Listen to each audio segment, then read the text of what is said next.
Call in, guys. Talk to me nice. Welcome back to Sports Tea. Welcome back to Sports Tea. Talk to me nice. Nice. Call in, guys. Talk to me nice. Call in, guys. Talk to me nice. Talk to me nice. Hey everyone, welcome back to Sports Tea. Let me just go right on ahead and start licking my wounds. Don't worry, I was not going to duck the smoke. My Knicks lost in embarrassingly fashion. I can't believe it. I couldn't believe it. I watched this game. It was so exciting. Honestly, it was a really good game, really competitive game, very defensive game. The Knicks just completely choked away this game. That's just the bottom line. My Knicks choked. Jalen Brunson choked. Thibodeau, he was like brain dead in this game. This game boiled down to coaching. It boiled down to who was going to be the most clutch player in the fourth quarter. That's what it boiled down to. Which team was going to be able to perform better in the late game, fourth quarter, clutch moments. And both teams have been really great in the clutch. The Knicks have been slightly better than the Pacers. Jalen Brunson has been considered the most clutch player in the NBA this season. Haliburton coming up, I think, in top 5 in that category. So he has proven himself in this postseason. He's had many clutch moments, and I can't hate on Hallie. All I can say is, what the Hallie? But my goodness, I mean, the Knicks choked. And I'll take you through the game. I'll break it down for you. I'm not going to spend that much time. The bottom line is they choked. When we take a look at the team stats, Haliburton was leading for the Pacers, 31 points, 12 of 23 from the floor, 3 of 4 from the free throw line. Jalen Brunson, a whopping 43 points. Obviously, the Knicks wasted this 40-plus point performance of his. 15 of 25 from the floor, 12 of 14 from the free throw line. He is the real free throw merchant. We need to stop calling Shai Gilgeous-Alexander the free throw merchant. It's Jalen Brunson. Okay, the boy is gifted at getting to the line. This guy can score it, but I mean, he has this crafty way of getting to the free throw line. Some people like it, some people hate it. All I'm going to say is Jalen Brunson's on my team, so I'm going to take it. When we take a look at what the teams did, Knicks shot less field goals. They put up 94. The Pacers put up 100. They also shot less three-pointers, and they made less. So Pacers shot better just all around. They made more shots, 40% from 3 versus the Knicks 32%. So the Knicks are going to need to shoot better in order to get back in this series. Free throws, Knicks shot abysmally from the free throw line. This is a tragedy. 28 of 40? What are you doing missing 12 free throws? Pacers only went to the line 28 times. Knicks had the advantage of home court. They had home court advantage. They had home cooking. The refs got them to the line, and they didn't connect. 70% from the free throw line is not going to do it. Rebounds. I mean, and let me just go back to free throws. It was late game free throws that really pissed me off. Jalen Brunson missed free throws. And look, I know a guy can't be 100%, but he needed to make those free throws in the fourth quarter. Rebounding. Knicks got them on the defensive glass and the offensive glass. I mean, Pacers admittedly just did not rebound the ball well. Haliburton actually came out after the game and mentioned that. Pacers assisted the ball better. I would say that Haliburton really leans into his point guard role. He dishes the ball very well, drive and kick. When he can't score it, he is finding his teammates. He's very gifted at finding the open man. And Rick Carlisle is great at making sure that whoever's hot, he can make a play for them and keep them hot in that quarter. He gets them open. So it's a combination of Haliburton's gifted passing and Rick Carlisle's gifted coaching. This is a good combination. I like the Haliburton Carlisle combination. They're working well together, and the team is pretty much playing for Haliburton and Carlisle. And I'll get into that in a moment.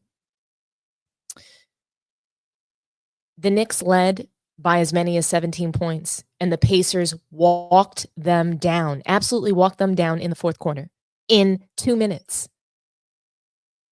This is one of those games that you guys had to see. You had to see it to believe it. It was really good basketball. Now that we have LaForty out of here, Durant, Steph Curry, these old heads that were kind of like just dragging us down, holding us back from enjoying real basketball, good basketball, playoffs are very exciting. Very exciting. People are raving about these series, and guess who's not in them? LaForty. Anyhow, let's move on to the box score. We take a look at the Pacers and what they were able to do. Their starters were in double figures. They had participation from the bench. The bench delivered. They played a good game. They had silly turnovers, the Pacers, but they didn't have that many. And I think that's something that's really, important to note. When we move on to the Knicks box score, and by the way, I just also want to shout out Naismith. He went off. Eight 3-pointers. Just he rained a shitstorm on the Knicks in the fourth quarter, and they kept leaving him open. Nemhard as well came up huge in the fourth quarter for the Pacers. They don't only have to rely just on Tyrese Haliburton to score. It's not just all on Haliburton and Siakam. This team is loaded. And I said that to you guys before the series started. Everybody was like, oh, you have Miles Turner over Karl Anthony Towns. And, I said jokingly, yes, but it's not about just Miles Turner. It's about having a team that plays very well together. Everybody knows their role, plays their position, and anybody can step up and get hot at will. The Knicks don't really have that. So now we move on to the Knicks box score and we take a look. Their starters. Their starters played good minutes. They had some that were ran through the ground, like Mikal Bridges, 46 freaking minutes on the floor, delivered 16 points, 50% from the floor, 0% from behind the arc. He rebounded, assisted the ball well. He did turn the ball over 3 times. OG Anunoby, 6 of 15 from the floor. I don't think he had his best game, 16 points, 2 of 8 from behind the arc. 50% from the free throw line. He missed critical free throws as well. Absolute disgrace. Karl Anthony Towns came up big. Him and Brunson played 35 points. He made some big shots, big 3-point shots, 50% from 3. 11 of 17 from the floor. Anthony Towns played very aggressive. He attacked the paint in a way that I have not seen him do in the postseason. So I'm actually really proud of Anthony Towns. I'm happy to say that I was wrong about his play now that he's a New Yorker. And I think that being in New York makes him play differently, much more aggressive. And I'm satisfied with what he's been able to do. And it seems like the trade has worked out so far for the Knicks. If the Timberwolves lose in this round, then the trade didn't do anything for them because they made it to the Western Conference Finals. So they didn't need Julius Randle necessarily to get them over that hump. Is Randle playing better for the Timberwolves? Absolutely. And I think this was a good trade for him. Now, I don't know, and the verdict is still out, if the Timberwolves have, really made, a seismic trade.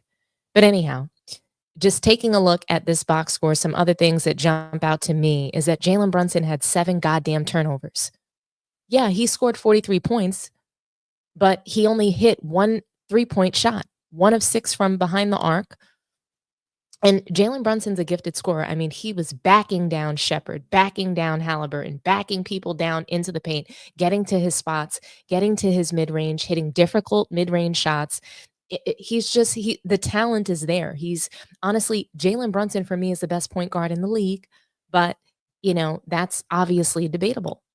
Josh Hart didn't deliver that much and played 44 minutes on the floor. Yes, he had the rebounds. You need a guy that's going to get you rebounds, but he didn't deliver in scoring. When Jalen Brunson was off the floor, the Knicks, they still performed very well. They went on a huge run without Jalen Brunson on the floor. And Brunson, he had 5 fouls. He was playing with 5 fouls for a very long time. So the Knicks had no timeouts, no challenges left, and their star player with 5 fouls the entire fourth quarter and the entire overtime. So, very difficult game in the late game for the Knicks to battle through, but they did blow it. They blew their lead, and it just goes to show that, this is going to boil down to who's the better team in late game situations. And I think that that's what's going to happen every game. So the Knicks showed Boston that they were the better team, and the Pacers showed the Knicks in game 1, hey, we can do this too. So the series isn't over yet, but the Knicks are going to have to do something. They cannot continue turning the ball over. Jalen Brunson cannot continue turning the ball over. He's got to take much better care of the ball, and they've got to make the shots that they can make. They shouldn't be missing wide open layups. OG Anunoby missed a wide open layup. I thought he was awful yesterday. I know I said not his best game, but there were moments where I'm like, what the hell? Is he spaced out? Don't get me started on Thibodeau. I always say that Steve Kerr has dementia, but I don't know. Thibodeau literally seemed brain dead out there on the floor. Absolutely brain dead. And when we take a look at what happened in the fourth quarter, it's just plain. It's just plain. The Pacers just hit more shots, and this is where we lost the game. And it was all behind the arc. Look at these threes that Naismith hit. This is where we lost it. And the Pacers took their confidence and just spanked us in OT.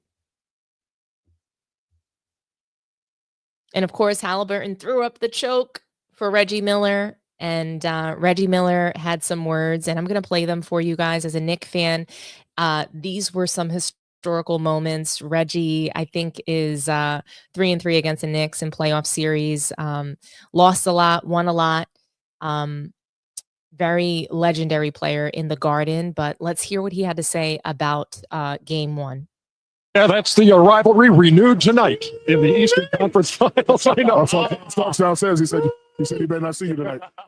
I'm John. This has got to get your blood pumping here, Reggie, to be back great. in this building and for these stakes. Think about it. Last year, these two teams met, went 7 games, but it was the second round. Yes. There was another round left, and then obviously the finals. There's a difference because you are 4 wins away from achieving the ultimate goal, and that's playing in the NBA Finals. So obviously the stakes are heightened. And let's face it, this league has always been about stars. Shaq, Charles, Michael, Magic, Draymond, right? No, I mean, you're Defensive Player of the Year. But what, to me, has truly been something has been the rivalries between 2 teams, Boston and the Lakers, Chicago and Detroit, us in New York. I mean, when you get 2 fan bases that really don't like one another, it adds to the rivalry, and both teams don't like one another. We didn't in the 90s. Yeah. We respected them, don't get me wrong, but we didn't like them. And I think it's kind of poured over to the new generation. I mean, no, let's get it clear. Yeah. The Knicks fans it's not that they don't like the Pacers. They don't like you. It's you. It's not the Pacers. They do not like you. They don't like the trash at the fan? Oh, yeah. That was crazy. 1993 to 2000, 6 times those teams met. When you see somebody that often, it fuels everything right there. It does. And I look, I've had a lot of highs and lows in this building. People just think I've come in here and we've magically won. I was 3-3 in those series you're talking about. So there's been a lot of ebbs and flows and headbutts. Yeah, but I love.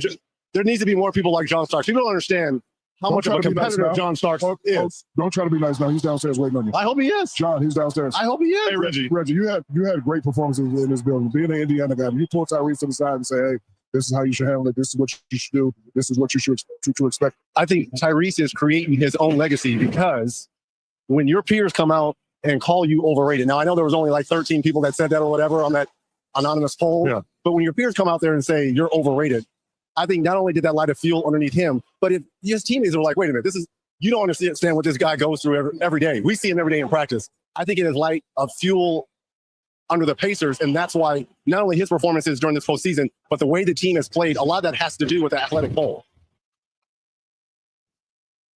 I couldn't agree more with Reggie Miller. I think that the Pacers are playing for Haliburton. I think he's got a great relationship with not just his coach, but his teammates. I think they're playing great basketball. And quite frankly, being called overrated would light a fire under any NBA player that has any dignity or self-respect for themselves. And if they claim to be a competitor, then that's going to light a fire and they're going to have something to prove, period. So Haliburton playing the best basketball of his life because he was called overrated, great. Whatever fuels him, whatever motivates him, very exciting. And this was a very, very exciting game one, very competitive. And I just wonder, will history repeat itself and will the Knicks choke away the series? Will they choke away an opportunity to make it back to the finals for the first time since the early 2000s? The verdict is out, right? We don't know what's going to happen. The Knicks could nick. The Pacers could also choke away the series, right? Haliburton could play like poop. They could disappoint. Who knows? Is Naismith going to be shooting the lights out every game? He referred to himself as a gifted shooter or a brilliant shooter or something like that, he said, and that he was ready for this moment. And I love the confidence, and I love just how the Pacers are approaching this series. Haliburton, after the game, he said he thought that the choke was, appropriate. He felt that doing the choke symbol, symbolic of Reggie Miller and paying homage to that time, he thought that it was appropriate. He thought he hit that three. And, I just had my fingers crossed that they were going to lose that game. I was hoping that, he spoke too soon and now they're going to lose and he's going to have egg on his face. But no, the Knicks just could not gain their confidence back. They got completely deflated heading into overtime. Karl Anthony Towns looked like he had nothing left to give. He looked like he didn't want to give anything else. And they need to fight harder in game two. They do. Game two is a must win for the Knicks. So, with that being said, moving right along to Oklahoma City Thunder and the T-Wolves, that game, very interesting game one as well. It definitely, people, and I think a lot of even the media have decided that the Oklahoma City Thunder are nothing to fear, nothing to worry about. People don't respect them. Draymond Green has said it. Marcus Morris, or one of the Morris brothers, has said it. So they've just been getting disrespected. They don't want to give them their flowers. Even I wouldn't. I said, hey, I don't know if they're making it out of the second round. They have since done that. So great job. Salute to Oklahoma City Thunder. It's also been announced that Shai Gilgeous-Alexander is the MVP this year. He has been selected finally. They have taken so long. Wonder why that was. I do believe that they were going to try to sneak in Jokic as MVP should he have won that series. I just think that they waited in order to, I don't really know. I don't know. I don't know if they were going to try to rig the vote somehow and make Jokic MVP if he won the series, or I just don't know. But let's just go right ahead and jump into this game one. And when we take a look at game one, Julius Randle was leading the Timberwolves, which could be a good or a bad thing. It would have been a good thing if they won the game, but they didn't. SGA led OKC with 31 points, 10 of 27 shots. So not the best shooting from the floor. He is considered a free throw merchant, got to the line 14 times, just as many as Jalen Brunson did in game one. Very interesting stat, right? So when we take a look at what happened in this game, OKC, they put up 82 shots and Minnesota put up 83. They just didn't make them. They shot god awful from the floor. OKC, they shot 50% from the floor to Minnesota's 34%. It's just not a winning formula.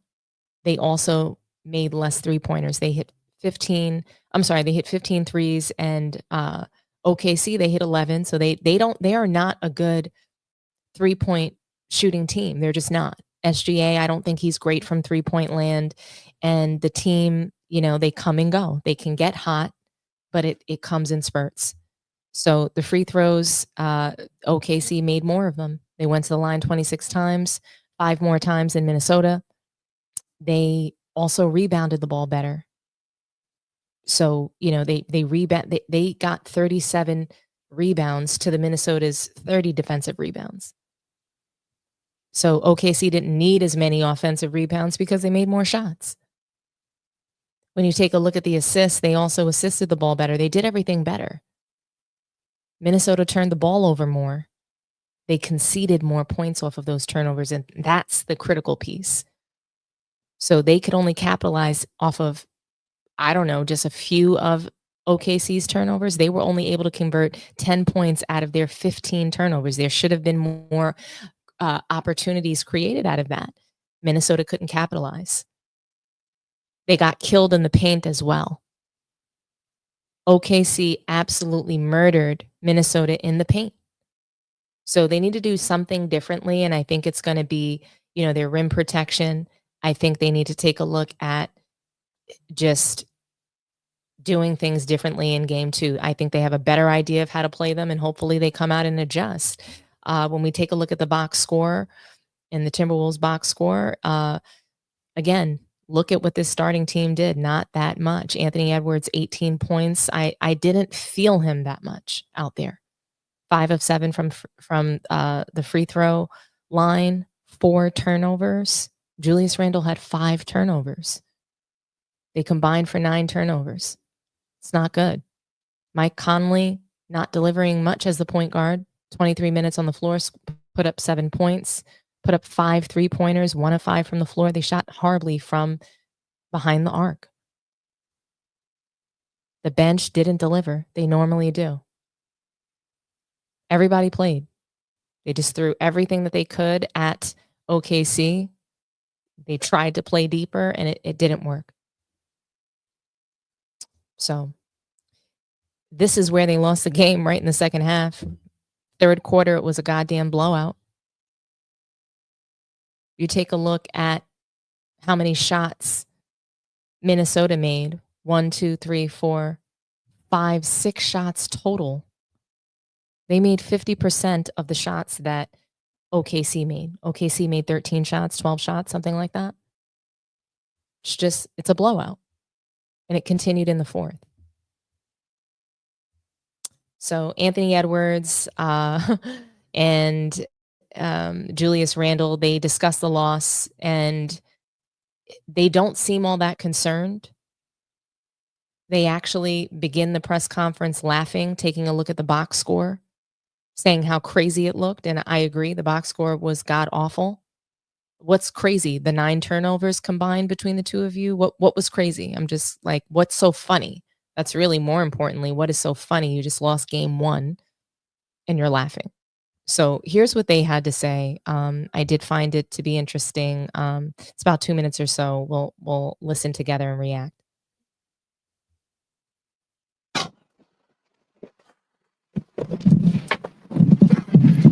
And what did you feel like was working? And what did you feel like was working offensively for you guys in this game when it was working, and when the offense got a little stuck? What were you running into? What was working? Just making the right play, taking out shots. Yeah, I think that was pretty much what was working in the first half. Julius, in the first half, I think he had 20 and really aggressive. Shot was going in. Did they adjust to you at all in the second half, or what changed for you half to half offensively? I don't really think they did anything different other than just try to run me off the 3-point line a little bit. I mean, that was really the only thing different. I mean, their defense is the same. They're heavy gaps, boxes and elbows. So I don't really think they did anything different. They just tried to get me off the 3-point line, off my catch and shoots, and that was it. Getting downhill, and both of y'all, question both of y'all. Getting downhill is kind of be strong suit, from the last 2 series, and even just kind of you guys' identity. What did you feel like, with their size coming into this matchup was the biggest adjustment that you guys had to make, given that you guys only had 20 points in the paint this game, coming off of 72 versus Golden State in Game 5?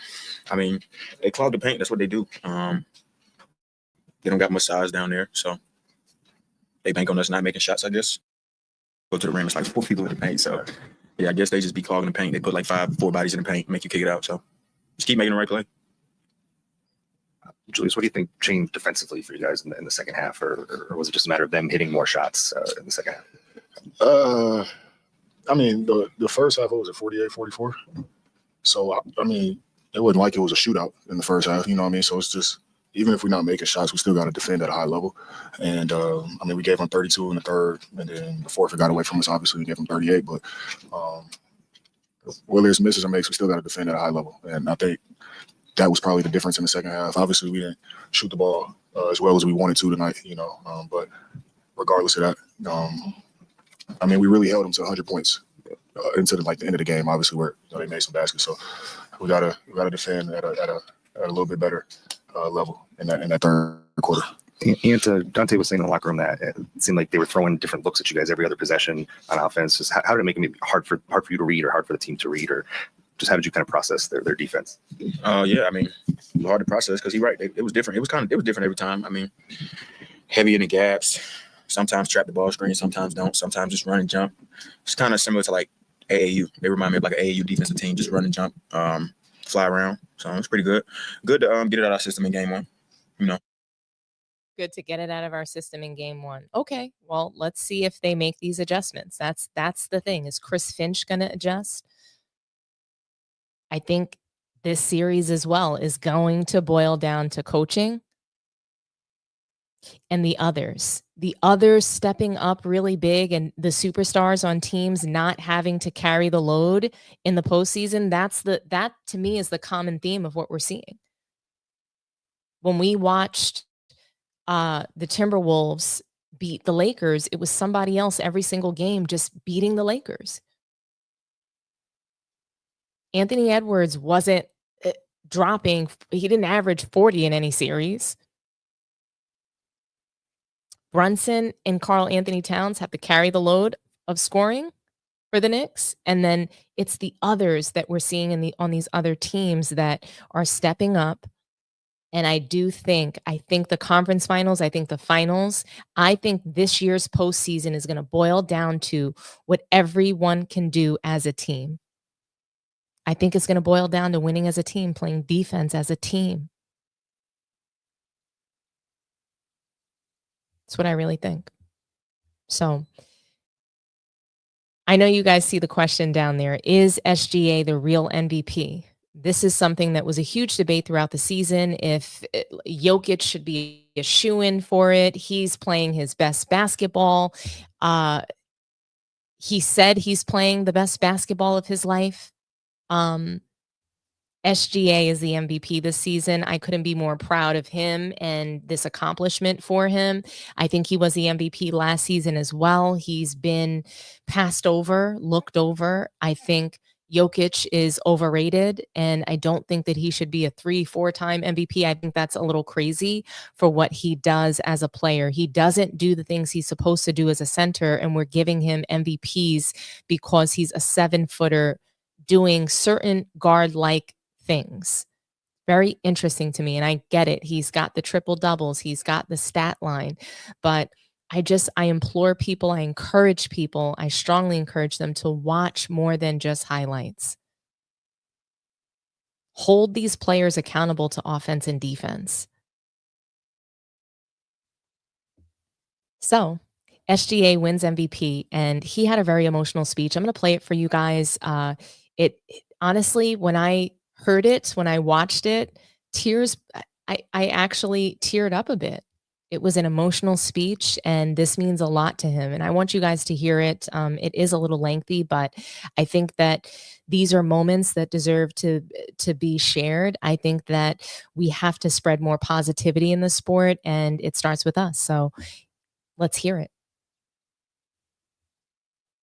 How did you handle? It's an honor to have you. What a historic moment we all get to witness here today. And truly, what an exemplary and one-of-a-kind season that we witnessed from Shai Gilgeous-Alexander this year. And if you'll indulge me, I want to take a moment to really reflect and put into perspective the MVP level season that we saw from SGA this year. In 72 games this season, Shai averaged a league best 32.7 points per game, winning his first ever scoring title. Shai joined Michael Jordan as the only two players in NBA history to average 30 points while shooting 50% from the field, while also racking up 5 assists, 5 rebounds, and also 1.5 steals and 1 blocks. And if we're going to talk about putting his name into exclusive lists of great players, let's talk about the fact that this is now Shai's 3rd consecutive season averaging 30 points on 50% shooting. That list of players is now Wilt Chamberlain, Kareem Abdul-Jabbar, Michael Jordan, Giannis Antetokounmpo, and Shai Gilgeous-Alexander.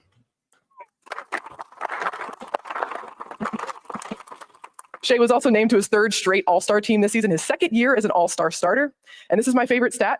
To really illustrate the dominance of his scoring this season, Shai scored a total of 2,484 points this year. That leads the NBA, obviously. 2,099 of those points were scored through 3 quarters of play, which would still rank second in the NBA in scoring. This award recognizes the totality of these accomplishments, but it was also earned through relentless work and a commitment to continuous and consistent growth. This is a man who I followed for 6 years and who has said time and time again that his focus is on the process of improving and daily dedication to developing as a player and just letting the chips fall where they may. Well, today, those chips have fallen, and the results of that process are crystal clear.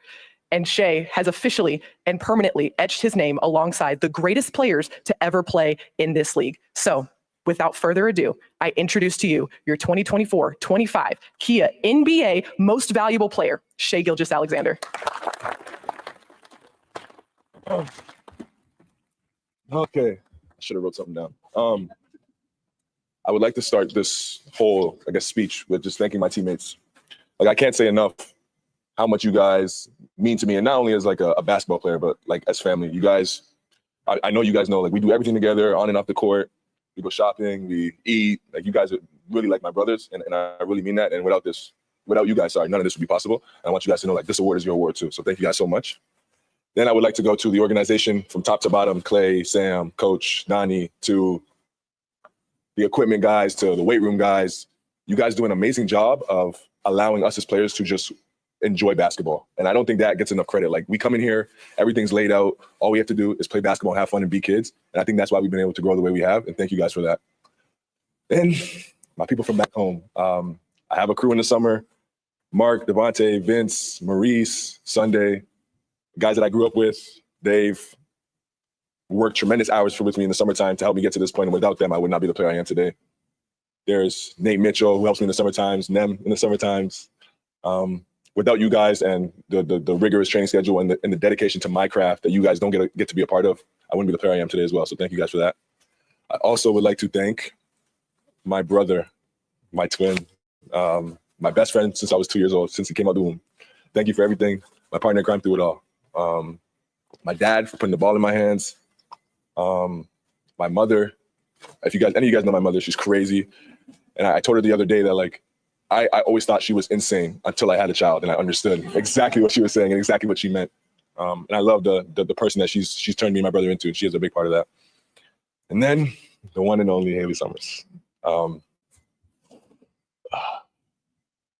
Thank you. Sorry, I'm so dramatic. Haley Summers, thank you for everything you are for me, for our son Aries.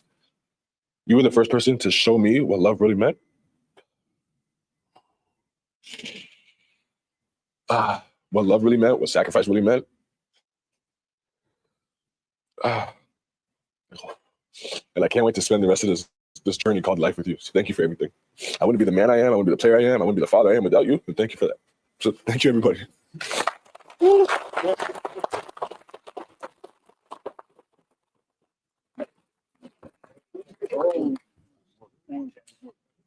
Now we will start with questions from the media. So we will have Jake step back up. Please. I know, transition.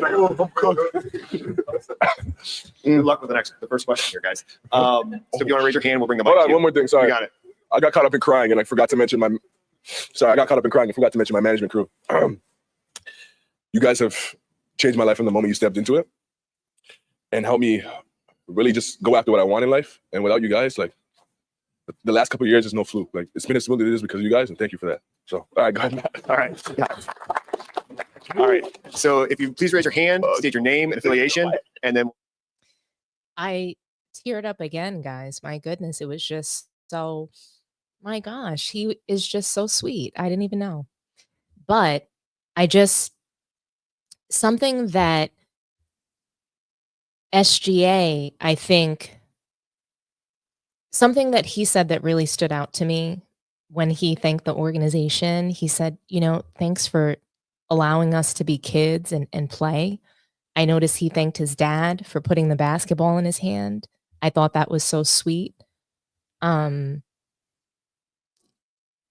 These are the moments that I think players, they look to. right? They play the game because they want to be, they want to win. They want to be as great as they can. They want to take this sport as far and reach the highest point that they can go. If Shai Gilgeous-Alexander it doesn't become a champion this year, at least he won an MVP. At least he was voted most valuable player. And he's been the most valuable player in this league, I would think, for the last 2 seasons. So congratulations to SGA. If you guys aren't rooting for him after this, I mean, how, like, I'm rooting for him. I'm rooting for him. I'm rooting for OKC. The way they love their team, the way he congratulated his teammates. I mean, he didn't start that speech off saying something negative. Oh, everybody's hating on me. Nobody wanted me to win. Everybody's rooting against me. He was just so positive, so grateful, so humble. And I don't necessarily think that being humble has to be a part of leadership. I just think people need to be humble enough to know that they don't know everything, humble enough to know that sometimes that they might not win everything. But that was, I think, a really, really inspirational speech for those that, you know, just they're kind of struggling with how to love what they do on a daily basis. You hear the passion, you hear the humility, how grateful he is to be an NBA player, to be part of the NBA in that league, working with those people. And I'm very happy for SGA. I think this was an excellent MVP selection, and congratulations to him. Salute to SGA. So, somebody like SGA, a guy who I consider him to be a player that could make it during different times because his game consists of offense and defense. Okay, that's the only reason, because he plays on both sides of the floor, and he has a mid-range shot, which is really important in basketball. And we tried to eliminate the mid-range shot. I think superstars are leaning into that shot much more, and we're seeing those role players have to settle for those threes by standing in the corner.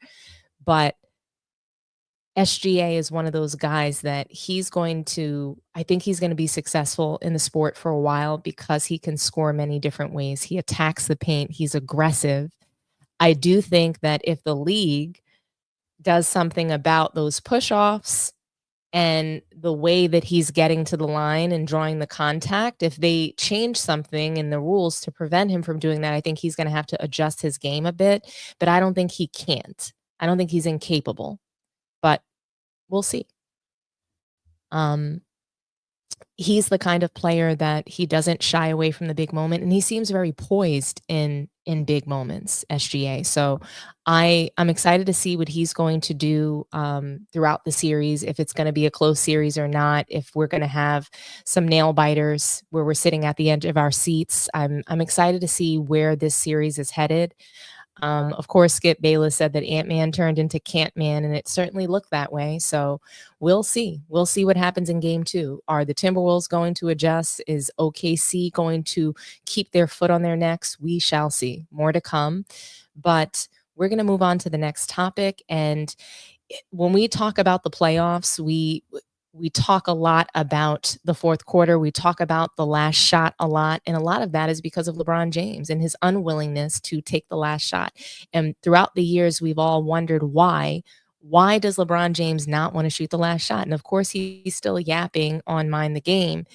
And he uses this podcast in order to create narratives or to dispel narratives. So either way, LeBron James wins in this case. And in this episode of Mind the Game, I think this is the 6th episode. It's last week's episode, so I'm not fully caught up yet. But essentially, he talked a lot about his decision making in late games, being in control in those moments, and just making the right plays, knowing what to do, knowing where to put people on his team in order to make the right play. And Steve Nash just asked him, and I'm sure that this was staged and planned, but he asked him, how does he feel about being criticized about not taking the last shot? And Steve Nash, even tried to, just sympathize and say, it always really bothered me that you were criticized for that. You're always going to make the right play. And in times he didn't make the right play. That's the bottom line. LeBron James has been scared to take the last shot since high school. Scared to take the last shot since high school. When he was shooting all those bricks in the first title run, he had to pass it to a guy that was under 5 feet tall to make a bunch of threes and win the game for them. Same thing for the next few titles. Drew leaves the team and LeBron loses. Or I think the story is actually in the first title, LeBron James shoots a brick to win the game, and then they don't win. And he never trusts himself again to take the last shot. So all I'm saying is he's been doing this since he's a kid. And he loves to talk about that he knows how to play the right way since he's a kid. And so I think he says this because he's been scared to take the last shot since he's a kid and has never gotten over it. That's all he's telling me when he keeps bringing up that he's been making the right play since he was a kid. No, you've been scared. So this is what he says on Mind the Game. We'll react, but Steve Nash goes right on ahead and asks him, how do you feel about this? So here's his reply.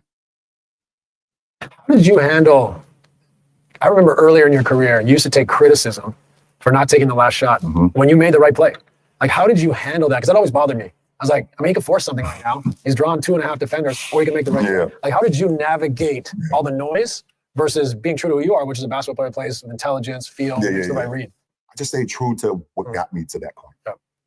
Like I knew I was taught the game the right way as a kid, because when we won, we won. It worked. It really worked. Like I realized that, like, when I got into the NBA, I won 3 state championships in high school, and when I thought it was something that like all NBA players did. I thought, like, if you were one of the best players in the world, or you're one of the best players on your high school team, like, you should be able to win a state championship.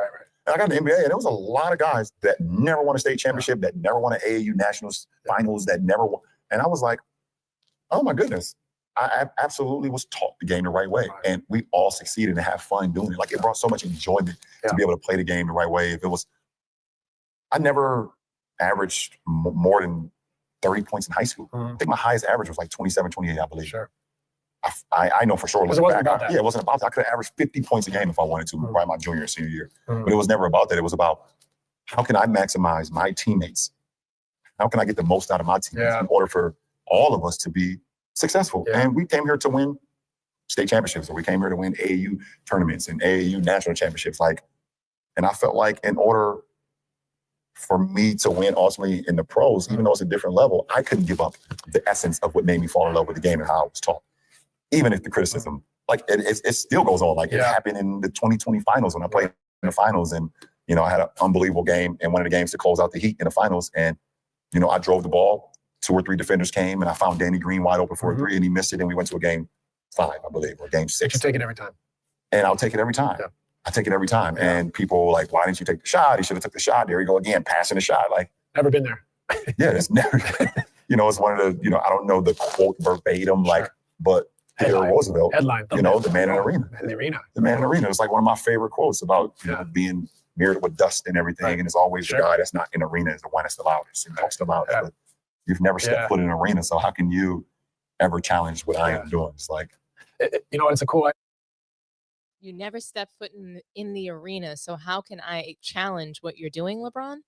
So I've never been on an NBA floor, but I'm not allowed to have an opinion. Guys, we're spectating the sport. I think anything that you do that's reliant upon people paying for it and consuming it, those folks are going to have an opinion, and they have the right to that opinion. So LeBron James thinking that people who watch the game shouldn't have anything to say, like, are you insane? That is gaslighting at its finest, guys. I just want you to know LeBron James is one of the biggest gaslighters in the entire world. We've never seen an NBA player gaslight the way that LeBron James does. Telling us, oh, because you're not wearing an NBA uniform, you don't know anything. Really? But you knew everything before you got to the NBA because you were taught when you were a kid. Miss me with the bullshit. LeBron James is just insufferable. He's a narcissist. He's insulting to NBA fans. He's basically telling us, hey, you're stupid because you've never put on an NBA uniform. You don't have an opinion. You shouldn't have an opinion. You can't tell me anything. I know what boxing out is. You don't do it. I know what you need to do in order to defend. I know what sliding your feet is. You don't do it. I know what traveling in the paint is. That's what you do in order to get your points. But I guess we're just not allowed to have an opinion. Please. LeBron James just doesn't want anything but praise and accolades. If I was praising LeBron or if anybody's praising him, then that's totally fine. I wouldn't be told that I don't put on an NBA uniform, so I couldn't make that statement. It's only with criticism that people are told that. Absolutely ridiculous. LeBron James doesn't take the last shot because he's scared, guys, and he's always been. If it's a driving situation, he's scared to go to the free throw line because he's going to miss them. We saw what he did when he tried to be cute shooting with his eyes closed. He bricked that one too. It gets worse, guys. He continues and he talks about a growth mindset. And this is something, this is a leadership competency that they've been pushing out in many different companies lately over the past, I would say 2 years or so. That people have been hearing about growth mindset a lot in companies. And it's been, really interesting. LeBron James talks about this. And I mean, I don't believe that he has a growth mindset. I think that if he really had a growth mindset, he would have retired already so that guys that are younger and, better able to carry this game forward could shine. But no, he wants to stay, take up all the air in the room, and he doesn't belong in the game anymore, especially not as a first or a second option. Bring him off the bench. If you had a growth mindset, then you're coming off the bench to help your team win. But you don't have a growth mindset. You're full of shit. But this is what he had to say about his, fake growth mindset. So let's hear him.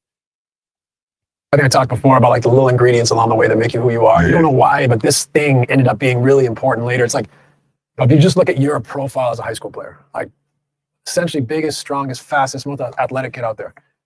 But you still were taught the game the right way and valued playing the right way. Because if you had just been score, you'd have never been LeBron James. I would never been who I am. Right. And I also don't think I would have played this amount. I would never play this amount of years either. It's a great point in that you constantly are changing how you're playing.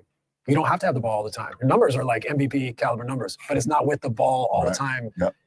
You're adapting and playing. Like, I don't think you can do that if you weren't someone that tried to play the right way all the time, or were single-minded on scoring, one-dimensional, right? There's many facets, many dimensions. I said it before with you here. Like with Luka having the ball, a lot of the time, your willingness to space intelligently, to cut intelligently, to screen intelligently, to play on the short roll, like not everyone is willing or able to adapt to that. Yeah, and that's what I hope that like a lot of the people get, from our conversations, watching you play, like you don't have to be the leading scorer on the team, or you don't have to be the guy that's handling the ball all the time in order to make an impact. Or you can be that guy early on and then be able to have a growth mindset. Like it's okay to still be able to make an impact at a high level and change your game over the course of time. And vice versa, develop into. If you don't play the right way, have the right motives, it's harder to evolve into a better player, a winning player. I think that's a big word, winning. No, I agree. Winning plays, winning players. Winning players, yeah, for sure. Like just having that mindset that I am willing to do whatever. I am willing to grow and be uncomfortable in order for me to still be successful and be, a thing on the team. Uncomfortable is a great word. Like that's what, or another way to say it is like, what are we avoiding? Yeah. Right? As human beings, but also as athletes, like we should always be, young players, always ask yourself, what am I avoiding? What do I not want to do because it's uncomfortable? Because it's out of my comfort zone. It's not something I identify with. Yeah. Don't let your, this perception of your identity ruin being a winning basketball player. Yeah. Right? Oh, that was. Don't let your perception of what you think your identity is ruin yourself being a winning back. That was a bar right there. We gotta have to put that shit on a hoodie. Yeah. Oh, We got to put that on a hoodie right there. What a lame. Seriously, LeBron James is such a goddamn lame. How has he done that? I wish that LeBron James was comfortable with being uncomfortable, but he's not. And we saw that this season with him and Luka Doncic. He was very uncomfortable, and I don't think he was comfortable with that. Did you hear the things that he said post-game about Jeannie Buss, the organization? He said a lot of things. When asked about staying with the team, I'm here now. Oh, I'm here now. Alluding to the fact that he might want to leave because he was not consulted about the Luka Doncic trade. He was very uncomfortable. Very uncomfortable.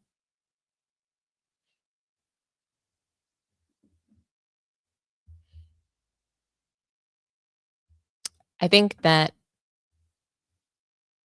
LeBron James is a liar. I think he's a gaslighter. I think what he wants people to do, I think he wants superstars to come to his teams and basically they become a role player that stands in the corner shooting threes. So they are supposed to swallow their pride and not let the perception of themselves be a detriment to the team, right? They're supposed to think about the core of the team, but not LeBron James.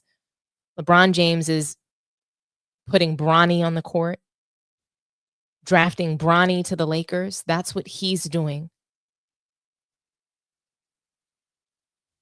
LeBron James is faking MCL injuries,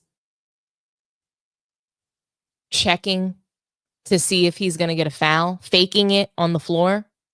La peekaboo.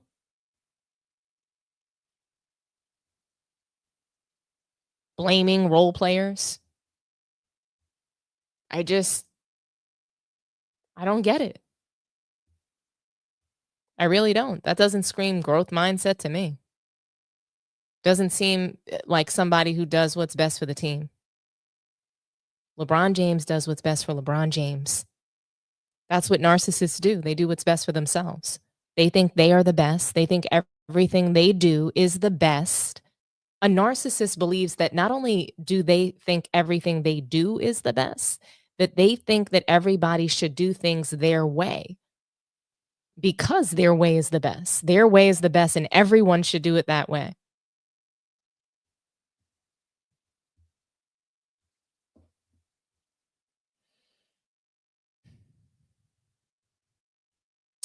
Let's move, guys. Let's move on to the next topic, and that's going to be Michael Jordan. Michael Jordan's been in the news a lot. He's been in the news quite a bit. Obviously, he's coming back to the NBA on NBC. He's going to be a contributor, a special contributor. He's not going to be contributing live. He's not going to be doing any live segments. It's going to be pre-recorded. So that means that Michael Jordan gets to control the narrative. He gets to control what's being put out there. He probably will have final edit and cut. So he can decide, oh, I don't want this in there. Let's not roll with this. So I'm curious to see what happens there and, what his return to NBC is really going to look like. It's honestly a very exciting time for the NBA. But I'm not sure if you guys are aware of who Michael Jordan's longtime agent is, but that would be David Falk. And if you can see in that little left-hand corner thumbnail picture, that's Michael Jordan and David Falk sitting next to each other courtside. David Falk, obviously, he's his longtime agent. He recently he's come under fire for some comments about LeBron James. Subtle shade. So folks think that David Falk has been shading LeBron James subtly. I don't think he said anything disrespectful. I don't think anybody would say that, but it definitely reignites and sort of, it definitely doesn't help the battle of the eras, and it definitely reignites the LeBron James, Michael Jordan discussion and who's greater, who's better. What would happen if so-and-so had this? Would Michael Jordan be able to win more titles if he could pick his teammates, right? And so David Falk, he was asked, and he spoke with someone from the Sports Business Journal about a few things surrounding basketball. And of course, they got into this topic. Falk was asked who he believes is the GOAT, and he quickly answered without a doubt, Jordan. After that, he was asked about his number 2 on his list, for which he then answered Kareem Abdul-Jabbar or Kobe Bryant.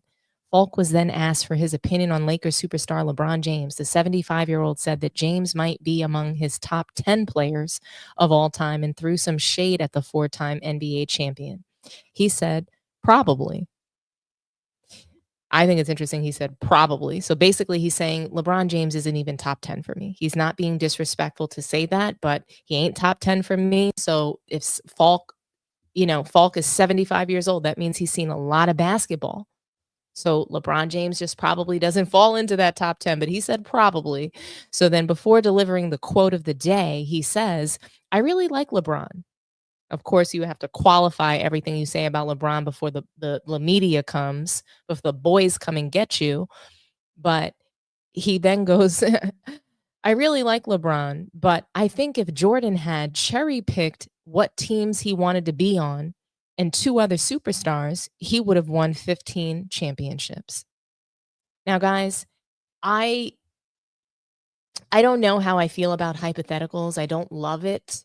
Do I think that Michael Jordan, if he was able to pick his teams and pick his teammates, would he have 15 titles or would he have won more titles? I actually don't agree with that. The reason why I don't agree with it is because Michael Jordan wasn't the best at putting teams together. He wasn't the best at deciding on those things. We saw that in Charlotte when, he was an owner there. We see that when he demanded for Charles Oakley to be his teammate. Michael Jordan, to me, made more emotional decisions when it came to people and personnel than business ones. So I think that, and it's not that Michael Jordan wasn't smart. I think he was a gifted basketball player. I just don't know that he would never have picked another superstar to be on his team, but he wanted to compete. But I just don't know that he would have picked the right superstars to work with, or if he just would have picked somebody that, he was comfortable with. I don't know. But that is I think it's a good discussion to have. What do you guys think? I'm curious to hear that. Would Jordan have more titles if he could pick his teammates?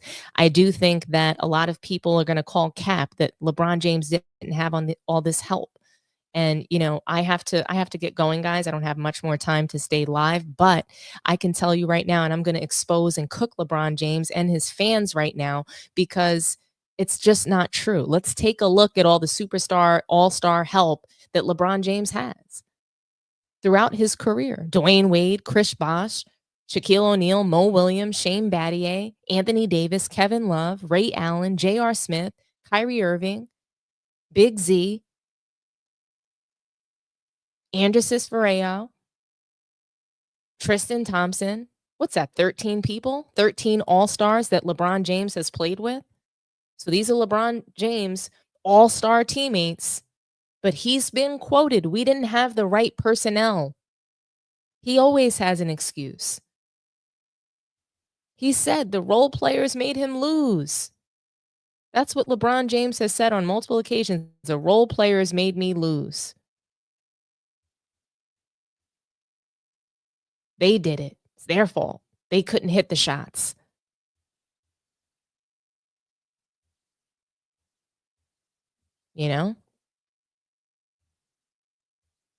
But let's just go through these teammates. Let's go through them. Let's start with Dwayne Wade. Let's start with Dwayne Wade and the impact that he's had on LeBron James's career.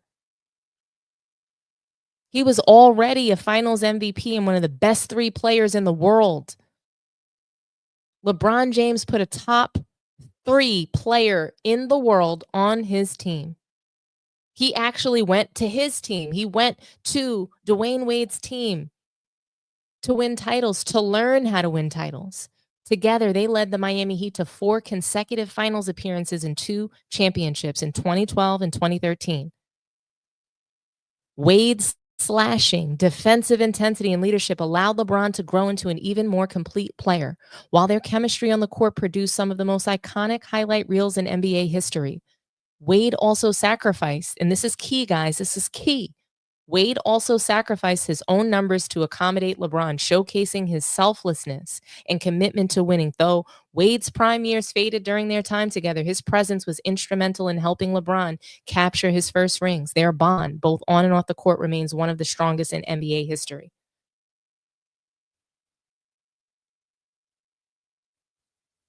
Kyrie Irving. We're just going down the list, guys. Kyrie Irving. He hit the shot of all shots. In the playoffs, he had a game where he went off for 40-plus points. I guess LeBron James just didn't have enough help. Anthony Davis gave LeBron exactly what he needed in his late career, an elite two-way superstar to take the pressure off. When the Lakers traded for AD in 2019, expectations were sky high, and the pair delivered immediately, winning the 2020 NBA championship in the Orlando bubble. Davis's versatility as a scorer, rim protector, and rebounder made him the perfect complement to LeBron's playmaking brilliance. In their first season together, AD led the regular season in scoring for the Lakers and then averaged over 27 points, over 9 rebounds, and more than 1 block per game during the playoffs while LeBron orchestrated the offense.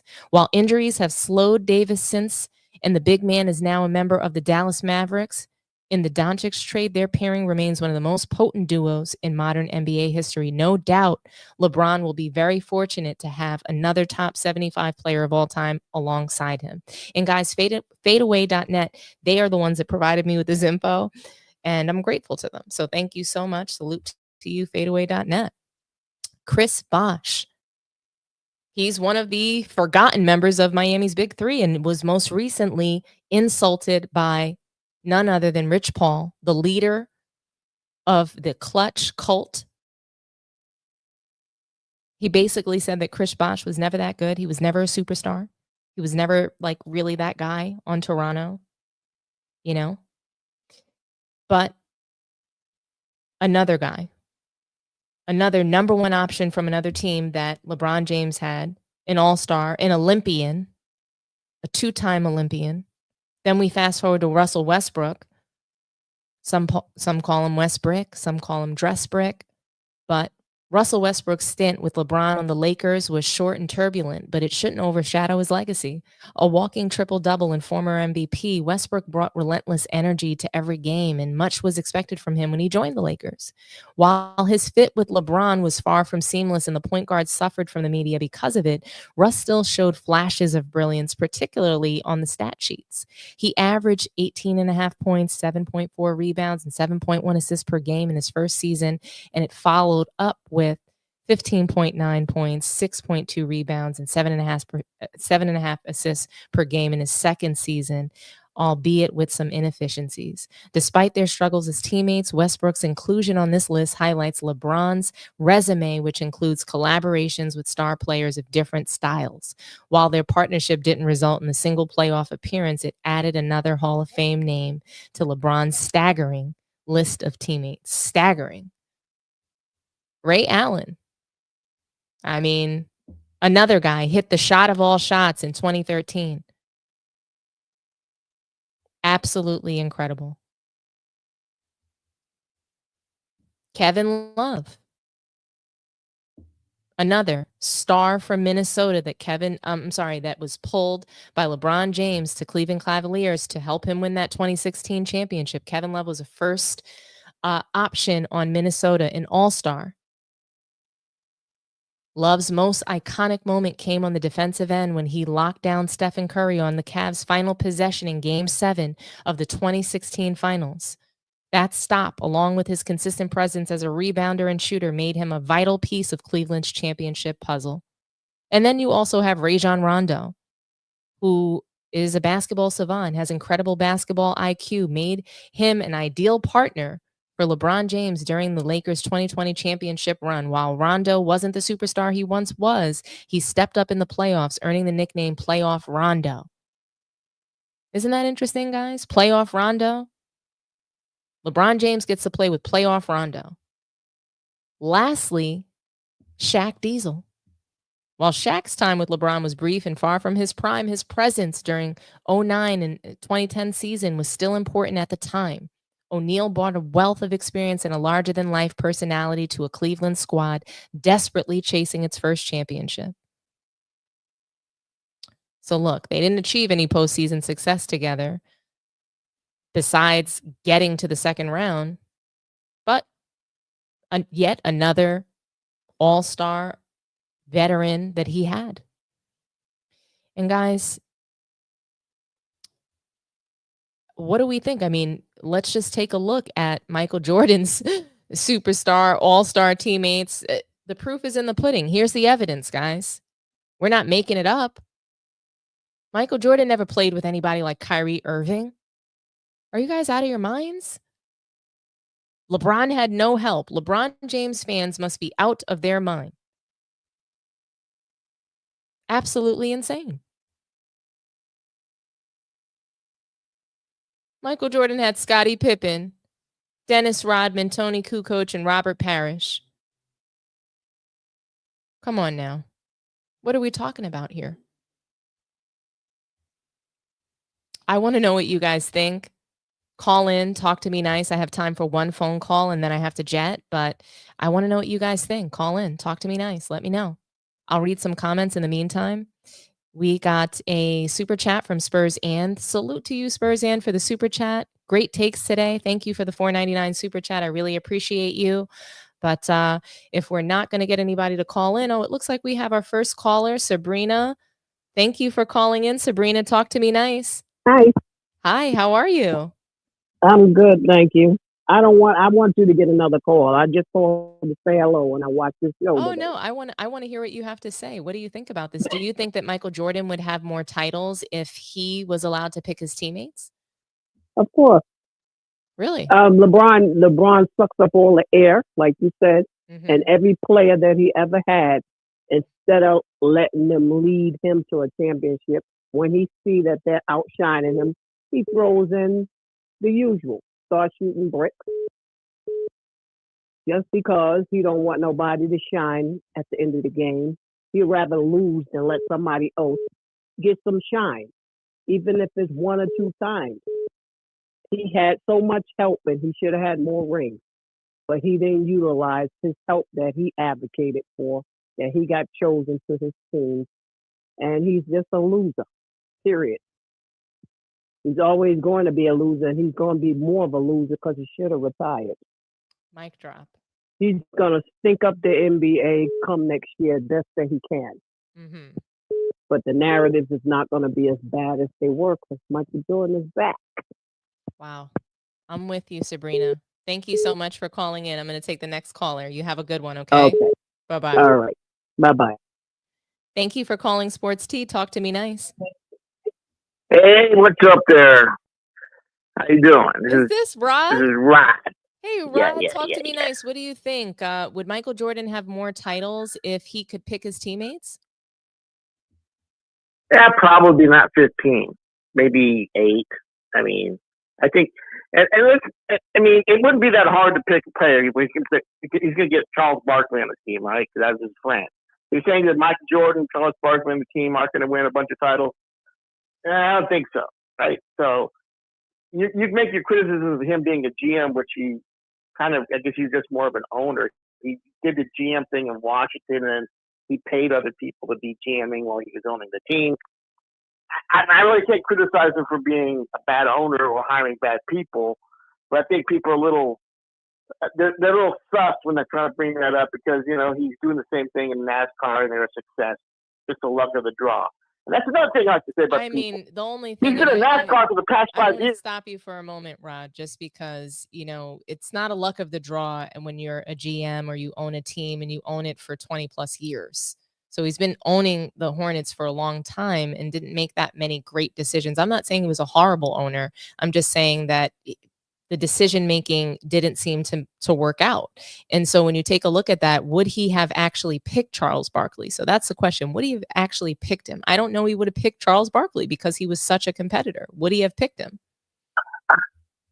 He's going to pick Charles Barkley. How hard is that to do? But Woody, I mean, I'm not going to Woody get into this minutia and get sidetracked off of Michael Jordan. You and I can disagree, and I accept your point, but I say my counterpoint is just as valid. But you got your show. But what I want to really talk about is this Jokic thing. I'm glad that the freaking guy's dead. I never understood maybe one MVP for this guy. But he can't play two ways. And I'm sick and tired of all these NBA nerds who look at the advanced stats, and all the advanced stats are all offensive advanced stats. That's all they give a fuck about is advanced offensive stats. He can't guard anybody. If he could guard somebody halfway competently, they would have won the series. But they didn't because he can't. He can't even block a shot from a 6'1" guy in the paint. He's over fucking rated. He's a fat, slow Euro. He's not even like Larry Bird. He can get, that's an insult to say he's Larry Bird with this by comparing this fat, slow Euro who's gaming the system where he basically he can't be touched. He can bully his fat ass into the paint, get his own rebounds. I mean, they put these stats up with him like, oh, he's had these 20 games, 30. Oh, they got Shaq. They got Kareem. They got Malone, right? They got all these players that go, yeah, all of them can play defense. What the fuck? This guy can't defend anybody. And they want to make him a top 20 player who only plays one side of the ball in a game system where nobody can do anything to him when he gets in the paint. And everybody's now on a fucking diet where they don't even have any ass in their they don't have any muscle in their ass. They can't guard his fat fucking ass in the paint. Sure. Advanced stats. Oh, 20 fucking 30 games. Oh, triple-double games. Fuck that shit. Play some defense, you fucking fat motherfucker. I want you to die. Go away. I don't want to see you in MVP talk anymore. SGA should have won. He should have won the last two MVPs. I don't know. This guy maybe should have won one MVP. I'm glad he got his flowers. He got his coach fired. Your team's going to fucking implode. Go back to fucking Slavia, Doranvia, where the fuck you're from, and watch your fucking horses. I don't want to watch your fat, slimy, sweaty, stupid, slow. Now it's a whining ass. At least Malone kept him in check. Now he feels like he could talk all the fucking time. Go away, you fucking gangster. Go away. All you fucking pigs who like this guy thinks he's your fucking torchbearer of advanced stats. Fuck you and fuck. All righty, Rod. The F-bombs, all the, we've got to end the call. I've got to get back to work. Thank you so much for calling in. Really appreciate you, Rod. That was talk about going scorched earth. Okay. Really, I don't think that Jokic deserved all of that. But thank you, Rod, for your call. Your voice was definitely heard. Okay. That is some Jokic hate. If I have not heard it, there you go. I agree with the sentiment that Jokic is overrated, but a lot of the other stuff we don't necessarily need. But thank you so much for your call, Rod. Guys, I've got to go, but thank you so much for joining. Like the video, subscribe to the channel if you haven't done so already. Share the video. Like. Smash the like button. It's free, guys. Run up the likes for me. Have a great day. Enjoy the rest of your day. And I'll see you probably at some point for the next game. Okay? Have a good one, guys. Bye-bye.